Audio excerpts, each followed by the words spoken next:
قرآن مجید میں اہل بیت کے فضائل شیخ عبد المحسن عباد حفظہ اللہ فرماتے ہیں، اللہ تعالیٰ نبی کریم صلی اللہ علیہ وسلم کی بیویوں کو بعض دینی احکامات دینے کے بعد فرماتا ہے، انما یرید اللہ لیذہب عنکم الرجس اہل البیت ویطہرکم تطہیرا، سورۃ الاحزاب۔ اللہ تو یہی چاہتا ہے کہ تم سے ہر قسم کی گندگی دور کر دے اہل بیت، اور تمہیں خوب اچھی طرح سے پاک کر دیں۔ اس سے تمام اہل بیت سر فہرست ازواج مطہرات رضی اللہ عنہ کی فضیلت و پاکی ثابت ہوتی ہے، نہ کہ صرف پنجتن پاک کی جیسا کہ لوگوں کا عقیدہ ہے بعض۔ اسی طرح سے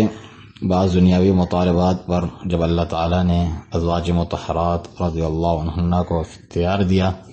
کہ دنیا کا متاع و زیب و زینت لے لو یا اللہ، رسول اور آخرت کا گھر، جیسا کہ سورۃ الاحزاب میں ہے، تو سب نے بیک زبان اللہ، رسول اور آخرت کا گھر ہی منتخب فرمایا، جس میں پہل عائشہ رضی اللہ عنہا نے فرمائی، جیسا کہ صحیح بخاری و مسلم کی روایت ہے۔ اسی طرح انہیں امت کی مائیں قرار دیا گیا۔ فرمان باری تعالیٰ ہے وَأَزْوَاجُهُ أُمَّهَاتُهُمْ، سورۃ الاحزاب، اور نبی کی بیویاں امہات المؤمنین، مومنوں کی مائیں ہیں۔ ایک غلط فہمی کا اظہارہ، بعض لوگ اس آیت سے مراد مخصوص اہل بیت جیسے علی و فاطمہ رضی اللہ عنہما اور ان کی اولاد لیتے ہیں۔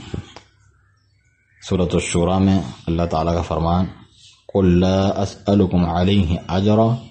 إِلَّا الْمَوَدَّةَ فِي الْقُرْبَى، اے نبی کہہ دیجئے